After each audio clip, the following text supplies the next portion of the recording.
Everyone, welcome to the 31 Days of Dread. This is day 29.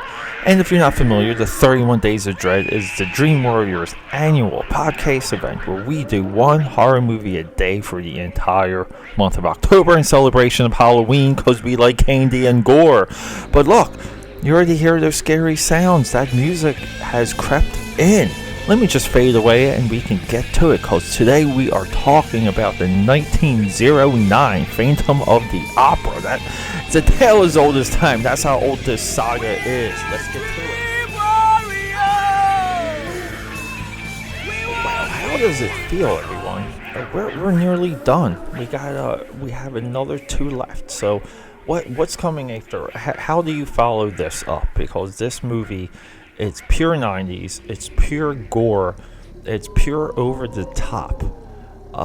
We like, what do you do? Because I almost feel like this should be day 31, because this movie is such a high note. But tomorrow, in fact, will be The Bride of Frankenstein, and the day after, the final day, the Wednesday, the 31st day, will be I'm so sorry.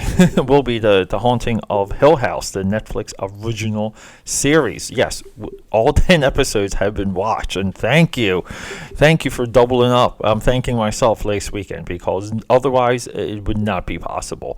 But yeah, so if you're not familiar with me and who I am, I'm Peter A. DeLuca, aka Pad.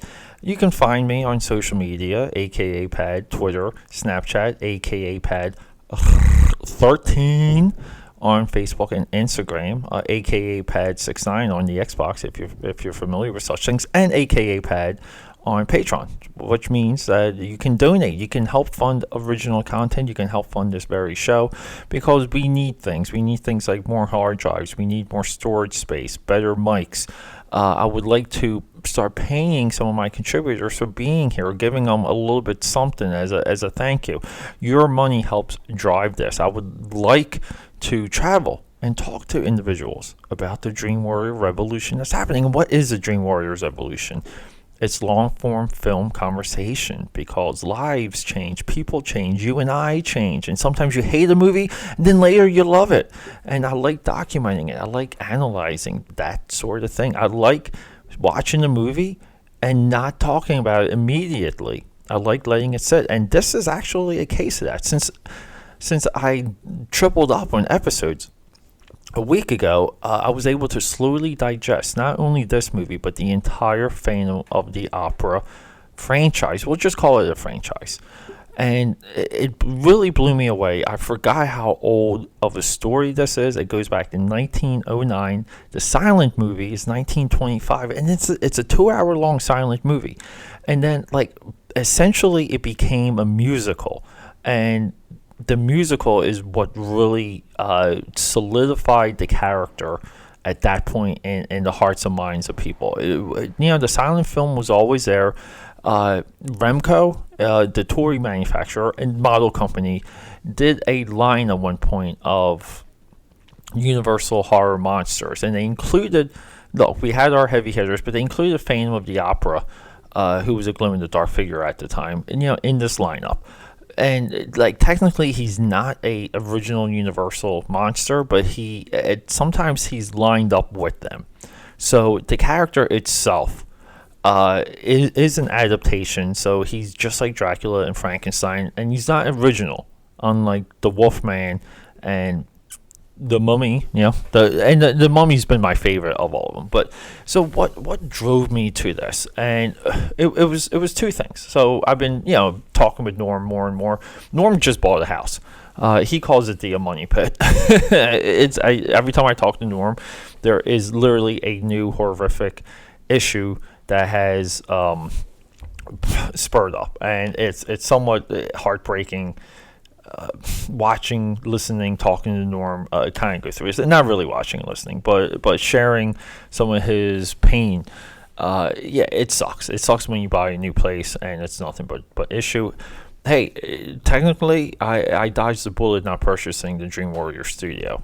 I did dodge a bullet. I believe that I dodged a huge bullet. But yeah, Yeah, so Norm and I we fire back like obscure horror movies, and there's one that he suggested that I really do want to talk about, and it is available on YouTube for free, but I don't like to promote that.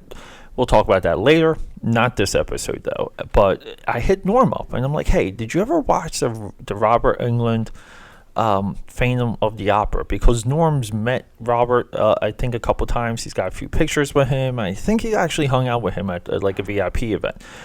Norm, nothing but good things to say about him. So I know he's a fan, and Norm wrote back and he goes, I tried to get into it a few times, I just couldn't. But and I'm like, look, I think I'm going to watch it. Like I'm watching this movie. I kind of feel like I have to, because I did have a recall when I was gearing up and doing the initial lineup and searching for this movie. My recall was that I just remembered this movie being bloody and gory. I was not allowed to see it. I was not allowed to watch it. It was somewhat regulated by my parents, and it was considered like somewhat sexual. It's somewhat of the same memories kind of like faded in right before I watched Cat People, because Cat People, again, like I got hit with these like, these, I don't want to say like they're false memories, but kind of talking about them, they feel like them now. But no, I remember Cat People having this reputation of being like very violent and sexual, and you couldn't watch it. So Cat People delivered. This movie delivered. If you all know like the basic story of Phantom of the Opera, this is why it's important. And tell me where you heard this before, because again, it's a trope. It's a character arc. It's a situation. It's something that was created in 1909 that is still used today. But a person, sells his soul for fame and fortune, and in so he's cursed.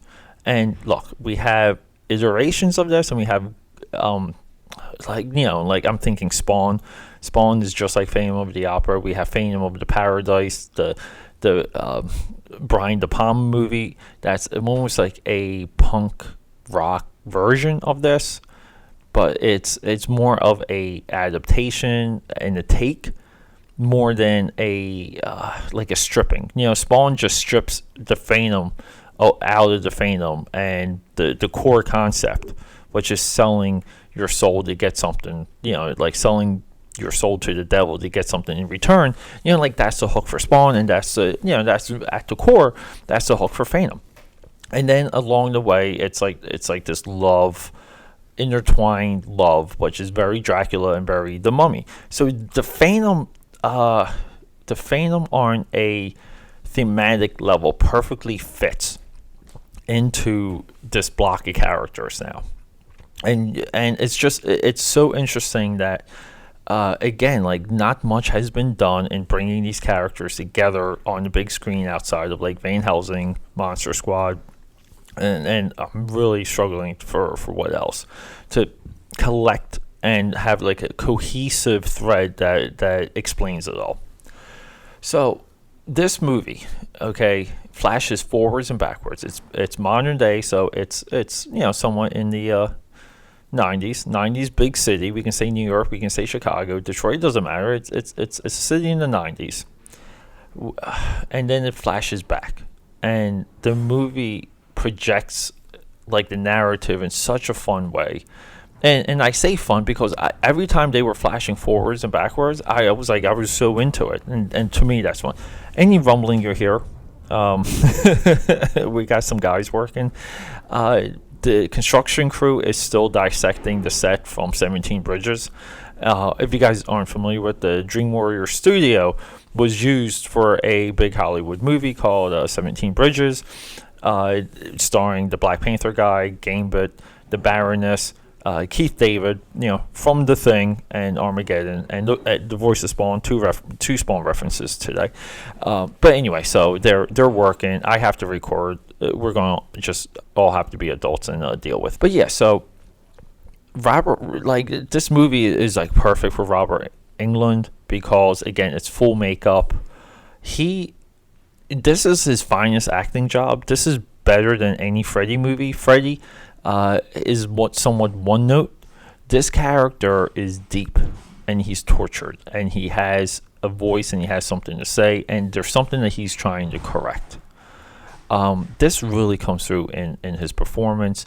It's accentuated in the performance because the story is like, it flows and it's that solid.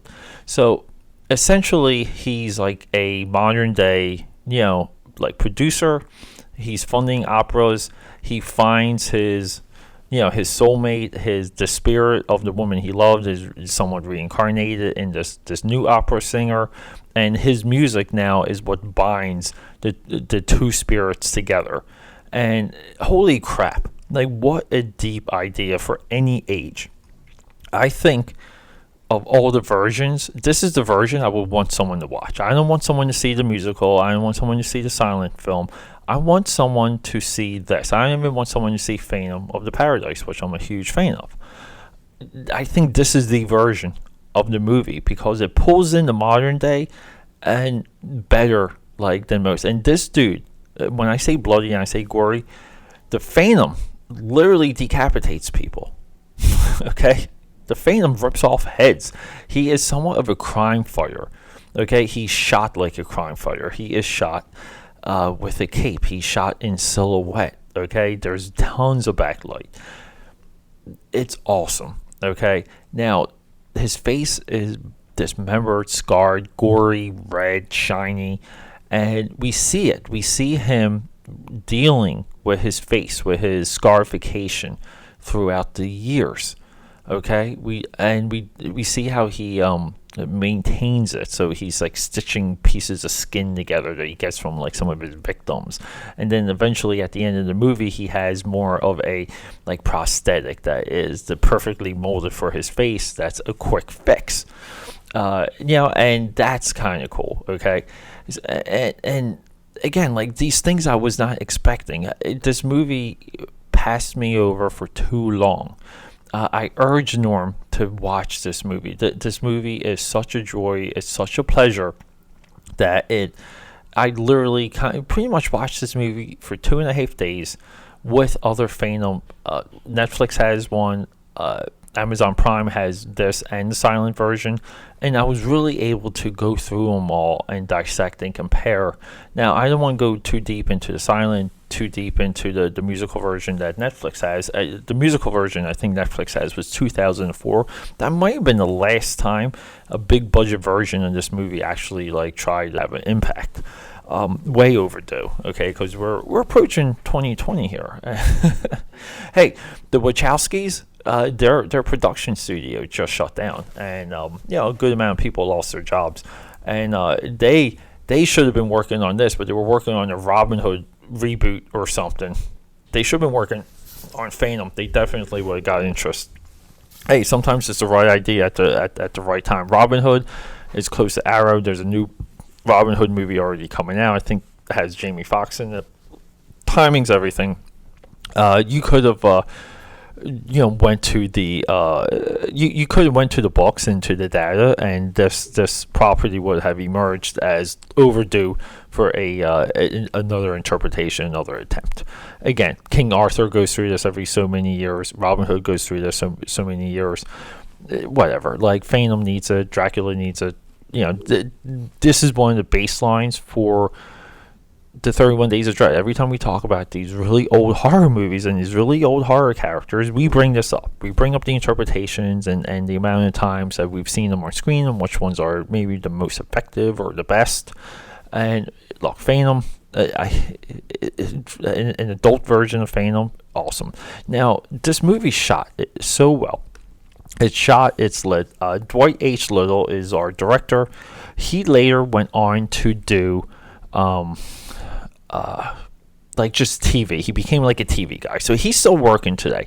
And this is cool because his career, again, it's the definition of a career director. That doesn't mean he needs to be Steven Spielberg. It just means that you continue to work in your craft and you're dynamic. You can work in different genres, lengths, types, personalities, production crews, schedules. Like these are all the things you can control as a director. He used this movie as a wonderful premise like a premise for suggesting what he was capable of, and people saw it and hired him, and he continues to work today. So bravo to Dwight H. Little. You are a hero. You're the membrane that holds it all together within Hollywood. I'm sorry. He deserves a big shout out. And look, there's nothing else to say about the importance of attempts like this, because it's so easy for us to take people who take a chance. Like, we take these people who take a chance for granted. How many times can I say take in one sentence? But we usually, we don't realize when there's like a true attempt. Okay, and this is absolutely one of them.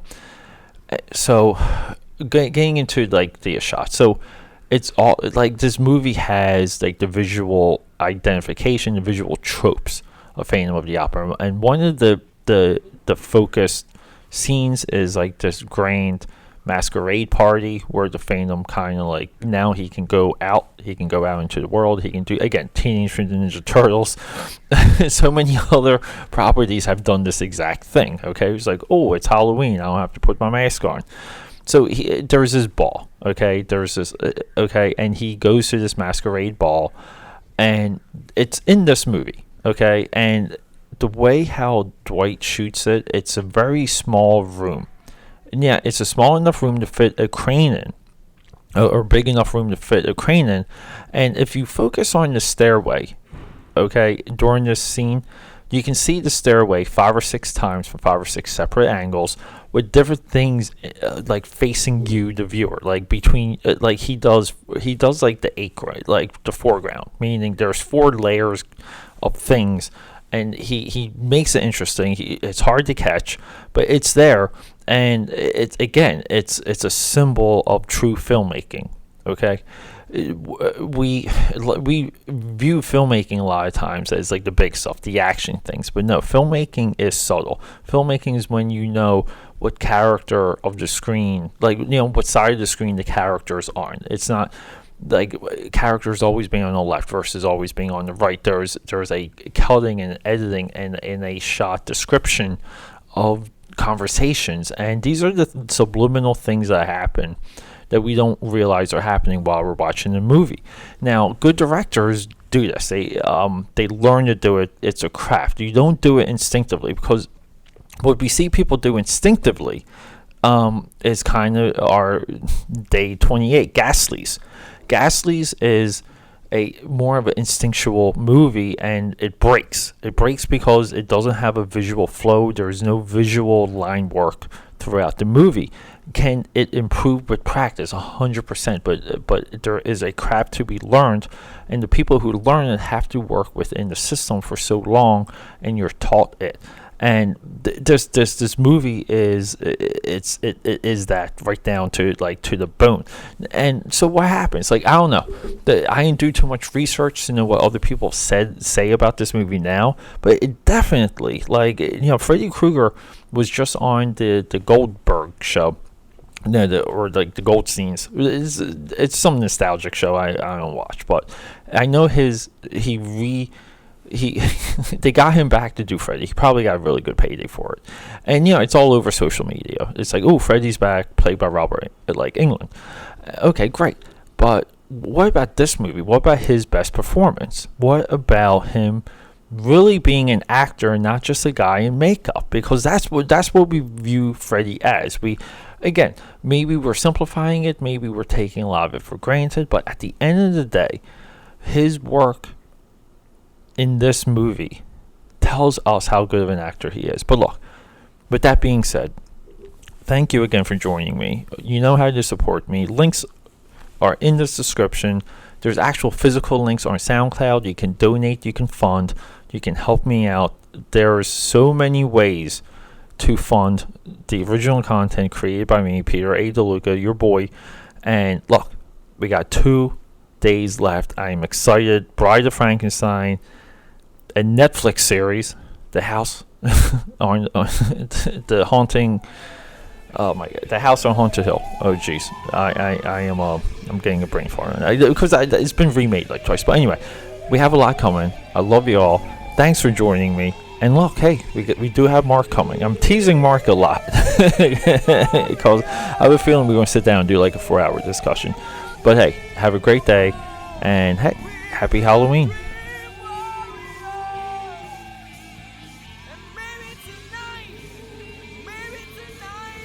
Dream Warriors, it is day 29, and we're continuing the thread of classic Universal horror monsters. Now, this isn't exactly the original, okay? The original is a silent movie. It's a 1925. Wow, everyone, we're talking about a classic character. This character is a tale as old as time, if for lack of a better term, but it's the Phantom of the Opera, and this is the 90s version of it, starring Freddy Krueger, Robert Englund.